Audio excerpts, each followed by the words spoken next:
On to our third and final class of the 51cc class. This is a 7 to 8-year-old AMA class number 2. The gate is dropped, and this one a little bit more, I guess you could say, competitive, Jason. These are the oldest riders of the fastest 50s. Ow, a hard crash there.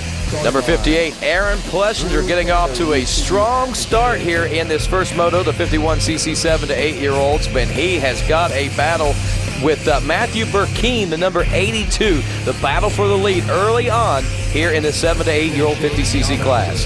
Burkeen and Plessinger battling it out. How about Plessinger trying to stretch it back out again?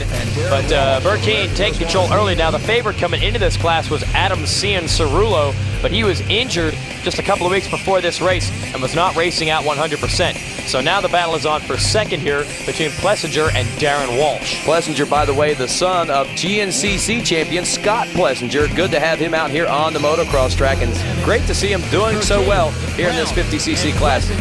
82 of Matthew Burkeen, though, your current leader, and Plessinger wants to win this moto. He is going to have to work his way around that rider who actually appears to be stretching things out just a little bit. But as the moto wears on, Plessinger will begin to reel in from back there in that second place position, your leader, and try to take the overall win in this first moto of racing in this 51cc 7 to 8-year-old AMA class number 2. And moto number 1 winner will be the number 58 of Aaron Plessinger. And Cianciarulo, with a bad start and some injuries, ends up taking second anyways.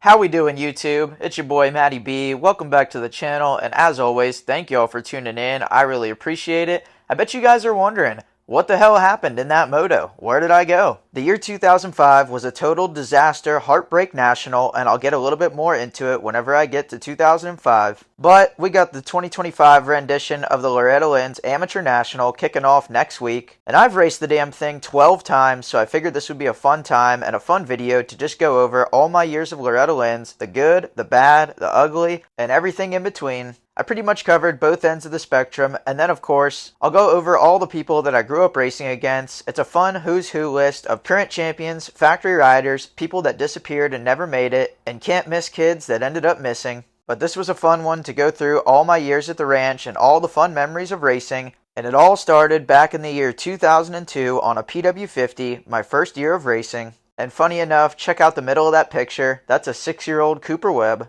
But back in 2002, I wasn't really all that fast yet. We actually went all the way to Utah just to make sure I could qualify. Maybe we actually had a pot to piss in back then. But pretty crazy that my first ever year at Loretta's, Cooper Webb and RJ Hampshire go 1-2. Then MXGP winner Thomas Covington was in the 4 spot. 2-stroke legend Jared Lesher is 8th. Jacob Runkles, who scored 2-digit national numbers, is in 18th. The IT Supercross combo rider Josh Cartwright's in the mix. And then there's me, 34th, with a 33-24, and a DNF, seized the whip in the last moto, and a true sign of things to come. Then on to 2003 in the 54-6 class, I had started to become a little ripper, but besides Loretta's, I still wasn't doing any big races yet. In Moto 1, after almost decapitating this kid, I was running 5th, went down, and ended up 9th. Moto 2, crashed about 6 inches out of the gate, bent the rear brake pedal on top of the foot peg, and could only get 17th. But then the last moto, my squirrely ass actually put a moto together and ended up P5 for a 7th overall. And as always, this lineup included some legends. This year was won by Dalton Myers, rest in peace. Adam Cincerello grabbed the silver. The kid who got 3rd, I think, disappeared shortly after this, and then 4th was Zach Cummins, myself in 7th, and the rest of the top 10 are a bunch of names that quickly fizzled out. We got RJ. He RJ'd in the 15 spot because he went 6-2-41. Another legend is all the way down in P30, Bradley Taft. My boy Colby Morris is in there, and his sister is currently dating Justin Rodbell. And then down in P35, Jarek Balkovic. If anybody remembers this kid, he was a menace. He was actually Vince Freezy before Vince was. Then on to 2004. This was one of my worst years by far. I was a younger kid in the age group, 7 years old, in the 7 to 8 class, so the struggle was evident, but I also just wasn't quite that good yet. We had to go all the way to Iowa for a regional qualifier, and I managed to squeak it through on a track on the side of a ski slope. But this year was won by an absolute legend in the 50 class, Tyler McSwain. If you caught that kid between femur breaks, nobody was stopping him. Then you had Nick Gaines, who had some solid results in the pros. 3 and 4 were two kids that fizzled out, and then 5th was Chris Aldridge. Dude's podiumed a damn outdoor national. 7th is Michael Mays, who is now a paraplegic but still shreds. And after that, you actually got to scroll quite a ways to get to some more recognizable names. Then you get down to 27th with Aaron Plessinger, the two-stroke legend Jared Lesher in 29th, Josh Cartwright 31st, Cooper Webb all the way down in 36th, and how embarrassing is this? Coop DNF'd 2 of the 3 motos and still beat me. And I'm pretty sure in Moto 3 he was messing with somebody while he was a lap down and caught the black flag, no choice. But regarding my week, honestly, even getting 29th in a moto is a little bit better than I remember. We didn't have one single flash of brilliance, pretty much sucked, and I actually vividly remember being back practicing that weekend. Here we go, on to 2005, the year that could have been, but wasn't. Came from Ponca City and I'd barely lost out on 3 championships due to bike problems and a big crash. Growing up, Cianciarulo was always the favorite of all favorites, but he came in hurt, Andy went down on the start, so everybody else had a chance. And as you saw in the video I played at the beginning, I got a 2nd place start, got into the lead pretty quick, and I started to check on out. Everything was going perfect, I was pulling away, and then 2nd and 3rd place, AP and Donnie Brown ended up crashing into each other and gave me an even bigger lead. Now it's been a while, but I remember having like 20 seconds, maybe more, just being completely checked out. And then I started having throttle issues, started getting Whiskey Willy, and eventually my throttle ended up hanging on a jump and I looped my Larry super heavy, DNF'd it, and my week was shot. They kind of did me dirty in the recap. They made it seem like I blew it, but it was the bike. And 2005 was the year that Adam Cianciarulo finally locked down his first Loretta's championship. 2nd was Darren Walsh, who was really, really good on the 50s, but didn't do much after that. And to find the next big name, you got to go all the way down to P15 with Aaron Plessinger. Inherited the Moto 1 win, but caught the DNF in Moto 3. Thomas Covington right behind him. Myself in 21st after going 7 and 15 in Moto 2 and 3. Jordan Smith right behind me. 33rd, you got Chase Marquier. RJ Hampshire all the way down in 38th. And there are tons more names in this that used to be forces to be reckoned with. But here in 2025, I don't think you guys would know who they are. Oh yeah, I also raced my 65 in the 7-9 class as an AMA 8-year-old, and that didn't go very well either. Moto 1, I got the whole shot, but crashed on lap 1. Moto 2, there was something sticking out of the rut of my gate, I went dead sideways and had a huge crash right out of the gate, and then Moto 3, I was battling with Cody Chisholm, Chiz Jr. for P25. And I think this one still goes down in history as the craziest moto scores to win Loretta's. Max Tannenbaum gets it done with a 4.310 after Chris Aldridge, Nick Gaines, and Cooper Webb all had 2 good motos and 1 really bad one. You had Jesse Masterpool in the 7th spot, rest in peace, Devin Harriman, Aaron Plessinger, Adam Cianciarulo, Matt Bisceglia, RJ Hampshire, and to find yours truly, you got to scroll all the way down to P28 with a 21, 35, and a 26. Thomas Covington back in 30th, Cartwright back in the mix in a 32nd, and then in 35th, Kyle Chisholm's younger brother Cody, who was not yet chising. Then came 2006, which was a pretty rough year for me. I had knee injuries, which was another heavy foreshadowing of things to come. Still qualified on my first try, but came in super underprepared, not much riding time. But in Moto 1, we got the classic Matty B good start, was running 3rd, but like an idiot, totally blew it and crashed in the sand sweeper, which now that I'm seeing the picture, actually doesn't look very sandy yet. But in Moto 1, I cooked myself. Moto 2, I got a pretty good start, but faded back to 11th, and then in Moto 3, pulled a fat hole shot. We've seen this before, but unfortunately, faded again, which we've also seen before. Went all the way back to 10th, and we had some fitness issues from lack of bike time, but at the end of the day, Loretta's are 20-minute motos, and I was always a much better starter than I was a rider. I wasn't bad, but when you have 20 minutes, that's plenty of time to expose your weaknesses and get caught by all the kids that are faster than you, and I just wasn't quite as fast as those guys yet. But this one went to Cianciarulo again, with 2nd place going to Connor Pearson, super lethal on the little bikes. Then it was Thomas Covington, Zach Cummins, and Jordan Smith rounding out the top 5. 7th went to Darian Sinai. Got myself all the way down in 17th, 33, 11, 10. AP right behind me in 18th, and for whatever reason, we always seemed to be right by each other in the years that we struggled. Chase Marquier is back in this one. Unfortunately, another rider who's no longer with us, Jance Grodzicki. Benny Bloss all the way down in 36th, and I think he might have even been 6'12 back then. And then down in 41st, Ben Watson, and I am just now remembering this as I'm saying it, he actually raced my practice bike.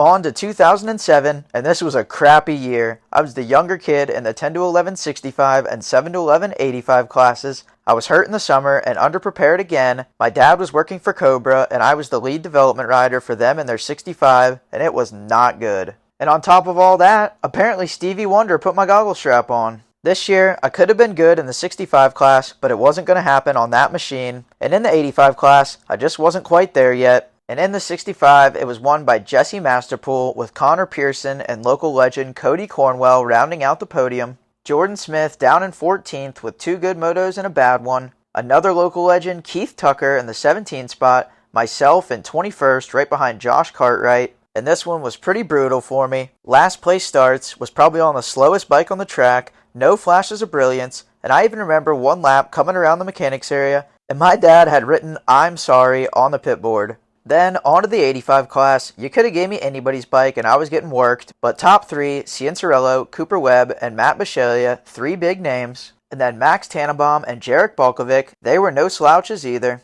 We had Tyler McSwain in the 8th spot, Chris Aldridge 11th, and how about P15? I guess this is what Dan Marino was doing before baseball. P21, Joseph Reynolds is actually the older brother of Jet Reynolds, Zach Cummins and Jared Lesher back in there with Devin Harriman. Shocker, me and AP right together, both horrible. Former factory KTM racer Alex Fry down in 30th, Benny Bloss 34th, and then way down in P39, Marshall Welton. I think this was the first time the dude ever even qualified. Don't give up on your dreams, kids. He's turned into a solid pro. Here we go, 2008 baby, my best year at the ranch. In the 65 class, I was one of the favorites coming in. I went 1-1-1 at my regional. For the first time ever, I actually had more speed than anybody else out there, but it was a rare week of bad starts as I had to fight from the back every moto. But I also had some even more rare late moto charges. I had the fastest lap time in 2 of the 3 motos and ended up with a 2nd overall. And in hindsight, I'm pretty surprised this went as well as it did because I had as close as you could get to back-to-back motos at Loretta's. I think the motos were 2 hours apart, so I would race my moto, take a shower, and head straight back for the next one.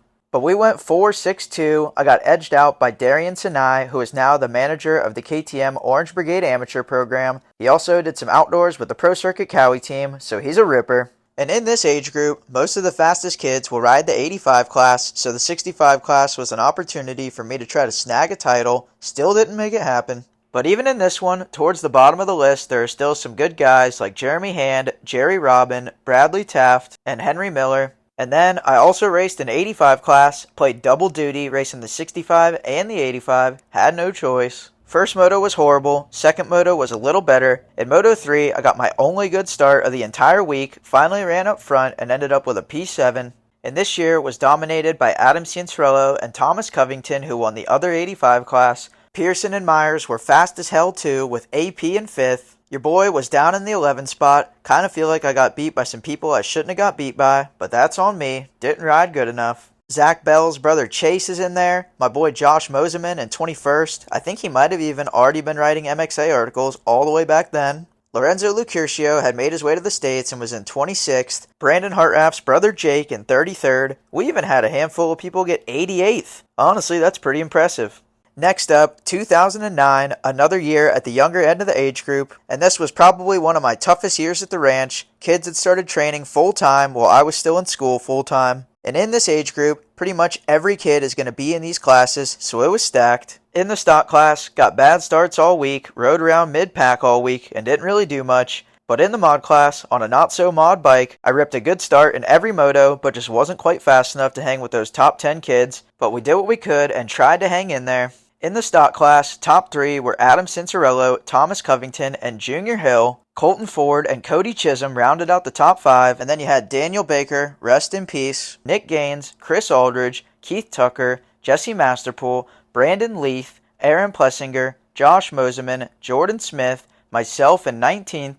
Then in the mod class, AC won it again over Chris Aldridge and Justin Hill. AP and Thomas Covington rounded out the top 5. And this was a crazy one. I remember Jesse Masterpool and Matt Bisceglia were battling for the championship and got stuck together in Moto 3. I brought home a slow and steady P14 with Jordan Smith a couple spots behind me. And with it being stacked and with myself still being in public school and being the young kid in the group, I actually remember us thinking P14 was pretty damn good. Headed into 2010, we thought I'd be at the top of the age group, but they changed the 85 12 to 13 class to 12 to 14, so we still had some older kids in the contract. I still wasn't training full time, but I was riding pretty good. Ripped yet another fat hole shot in the first moto of the week, but faded back to P6. The rest of the week was kinda up and down, but it was pretty consistent compared to the rest of the class. And if not for tanking the last moto in the stock class and crashing in the mud while running in the top 3 in the mod class, I think we would have easily had 2 top 5 overalls, but ended up just on the outside of that with P6 and P7.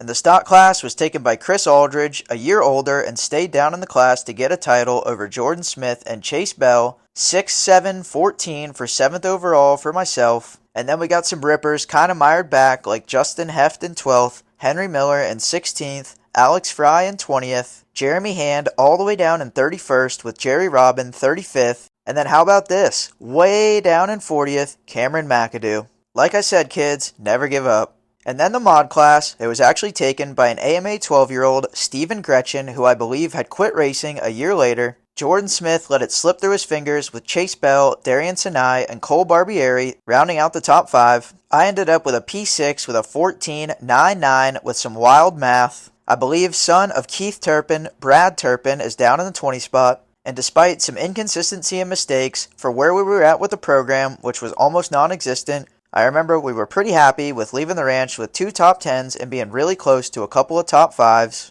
I've said a couple of these have been my worst year, but I think my real worst year was actually 2011. I broke my 125 at the regional and only made it on a 250F and Schoolboy 2. I was a really young kid in the class, and speaking of the class, it was stacked. I don't really think I was going to do all that well anyway, but if you see right there in the middle, the dude in the blue going to Indonesia in the first turn, that's me, massive first turn pileup. And I'll be real, it scared the crap out of me, and I rode like a scared little girl the rest of the week. But there ain't a chance in hell I was beating these guys. We had Jace Owen, Anthony Rodriguez, Paul Coates was really good, along with Brady Kiesel, Zach Williams is still at it, Justin Hill, Shane McElrath, Chris Aldridge, Cade Clayson, John Short, Zach Bell, Hayden Melross from Australia, Tyler McSwain, Josh Moseman, AP, myself all the way down in 31st, and it was actually like a straight up you just suck 31st. Nothing even happened. Cooper Webb back in 32nd, and I don't know if anybody remembers Claudio Leocada from Argentina, but what could have been if that dude didn't fall in love with a stripper.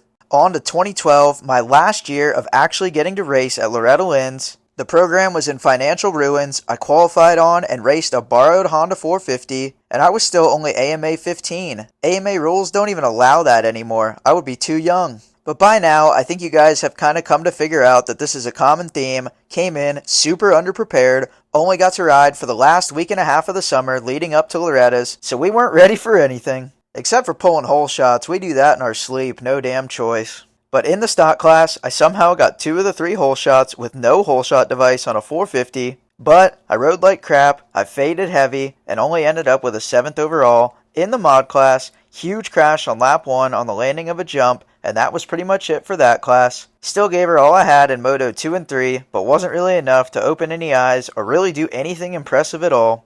And in the B classes, the 450 classes are usually a little easier. Most of the top kids will race 250s. But in the mod class, I had A-Rod, Shane McElrath, Paul Coates, John Short, and Cade Clayson. Check out P7, younger brother of the 7 Deuce Deuce, Tyler Enticknap. P13 is my boy Matt Toth, who's a current trainer at South of the Border Training Facility. Then you got me, 17th with a 28, 12, 10. Steven Vertucci from VPE Performance is in there. And then way down at the bottom, it came in as one of the favorites, but not sure what happened, Aussie Hayden Melross. And in the stock class, it was Matt Bishalia, Aussie Luke Clout, and my homie Dawson Draycott, 1, 2, 3. Fastest dude in the Dominican Republic, Franklin Nogueras, was 4th with Austin Root, top 5. We were shooting for the box, but I only got 7th. No bueno. RJ Hampshire in the 9 spot. And funny story about this, if you get top 5 in the B class at Loretta's, you're advanced to the A class. And in Moto 3, RJ actually pulled off so he wouldn't get top 5 overall. But what he didn't realize is that he was going to point out just based off of his average finish at the rest of the AMA races, and he ended up having to go to the A class anyways. I think it worked out though. The dude turned out pretty good.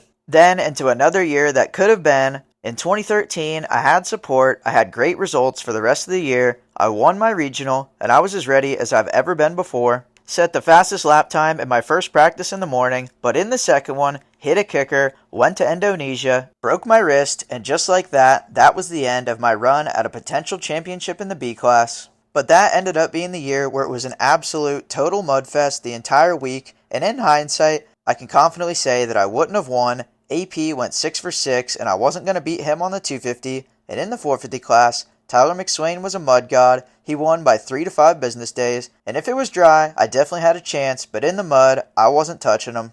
Then, in 2017, I was back for another try just to do it on my own dime and have fun in the College Boy and Open Pro Sport classes. I was working a regular job and racing on the weekends, was in great shape, but at an area qualifier 2 weeks before my regional, had a massive first turn crash, got T-boned in a high-speed sweeper, and dislocated my shoulder to an entirely new level, nerve damage, the whole 9 yards, and we were out for a while. And how about that cycling farmer's tan line? Pretty sick, huh? And then, my most recent failed attempt came in 2021. I had just gotten with Top Chick, and we were having fun going to the races on my two-stroke. She had never been to Loretta's, and I wanted us to go there together, kind of as a vacation, and also race it for fun in the 250 Pro Sport classes and 25 plus. But 2 weeks before the regional, broke my leg, ankle, and foot at Muddy Creek, and the dream had died yet again. But that's a wrap on all my Loretta Lynn's experiences, some good, some bad, and some that I didn't even make it to the gate on. But either way, I got awesome memories for life. I wouldn't change it, and I can't think of a better way to spend the first week in August every summer than to go race Loretta Lynn's.